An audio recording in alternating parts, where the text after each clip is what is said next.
à toutes et à tous. Alors déjà dans un premier temps, je vous souhaite déjà une bonne et heureuse année et surtout la santé. Maintenant, on va passer donc sur le fameux essai donc du Rock Rider Explorer 700 à assistance électrique et en semi-rigide de chez Decathlon. Donc je voulais quand même vous préciser qu'on avait donc 3 vélos de la même marque, donc ces fameux Rock Rider. Les 3 vélos d'une taille différente, mais par contre, le poids des pilotes était différent. Donc les tests, on va dire, vont varier suivant le poids du pilote. On est parti donc sur des essais, sur 3 essais différents, avec des températures pour un en négatif et pour les 2 autres en positif. Alors, on va commencer donc à développer sur le premier essai qu'on a effectué donc la veille de Nouvel An. Il était, on va dire, il était 20h le soir. Il faisait exactement -7 avec donc un brouillard givrant et on était sur du 470 de D+, et sur 37 km de parcouru. Au niveau des consommations, donc on s'est aperçu que les consommations variaient, comme je l'avais dit avant, suivant le poids du pilote et surtout de la manière qu'on l'utilisait. Pour faire ces tests, on a décidé donc tous les trois de se mettre en assistance 2, voire 3 sur les grosses grimpettes. Donc les grosses grimpettes, on va dire, c'est entre 12 et 17%, même voire plus pour le dernier essai. Au niveau des consommations donc de cette première journée d'essai, on était donc moi il me restait encore 37%. Ma femme il lui restait encore donc 39% et ma fille lui restait encore 43%. Voilà, ce qui est logique, comme je disais avant. Suivant le poids du pilote, la consommation va être complètement différente. Et surtout, là, on était sur du négatif. Voilà.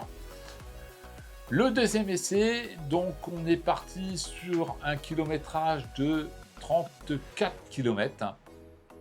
Donc 34 km avec 501 de dénivelé positif. À savoir que donc le premier et le deuxième test, on a beaucoup roulé dans tout ce qui était chemin de vigne et piste cyclable. Voilà. Le dernier, il a vraiment été effectué en forêt, où là, vous allez voir qu'on a fait les choses dans les règles. Donc voilà, le deuxième essai, donc on est parti sur 501 de D+, et 34 km de parcouru. Donc là, quand on est arrivé à la maison, on avait une consommation qui était comme avant, on va dire, ça variait entre 2 et 3% de différence comparé aux autres pilotes. Donc, je veux dire, voilà, je pense que là, on aura toujours ces 2, 3, voire 4% de différence entre moi, ma femme et ma fille. Ce qui est normal. Donc, il nous restait, en rentrant, donc moi, il me restait 39, ma femme 43, il me semble, et ma fille, c'était dans les 47 à peu près, 47%. Voilà, ce qui est plutôt, on va dire, plutôt pas mal. Donc, on va partir sur le troisième essai. Donc, le troisième essai, celui-là, il a été un peu plus costaud. Déjà d'une, ma fille n'était pas là, donc on n'avait que 2 vélos. Donc on a pu un peu plus pousser l'essai dans ses retranchements.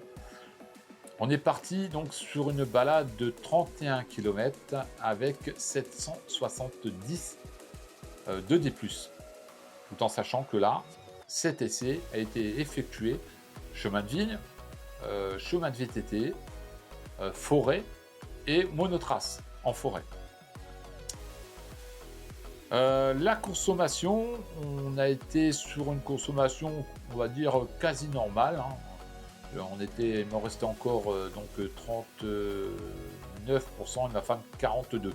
Je veux dire, c'est plutôt pas mal. Moi, je trouve que les consommations, elles sont importantes, certes, mais pour une batterie qui fait 700 mAh, faire du D+, en plus de ça, en tout terrain, et à des températures, voilà quoi, les températures elles sont pas très hautes. Je pense qu'il y a moyen de faire dans les environs, on va dire dans les environs 50 kilomètres avec un peu plus de 1000 de D+, ce qui est plutôt pas mal. Et je peux vous assurer que 50 kilomètres de VTT avec 1000 de D+, vous revenez, vous avez les jambes correctement défoncées. Mais bon, voilà. L'objectif, c'était donc de faire ce petit compte-rendu parce qu'on me l'avait demandé en commentaire.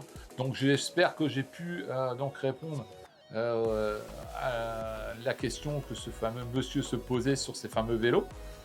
Moi, je le conseille fortement à des gens qui veulent se lancer dans le VTT sans aller trop loin dans la pratique. C'est-à-dire, je m'explique, en fait, il ne faut pas non plus aller dans les monotraces style VTT de descente, parce que là, vous allez être secoué comme un pruneau.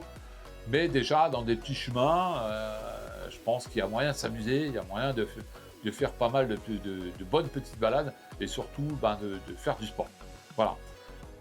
C'est la fin, donc moi je vous dis à très bientôt. Peut-être pas en vélo, peut-être en moto, on verra bien. Mais dans tous les cas, moi je vous dis ciao ciao.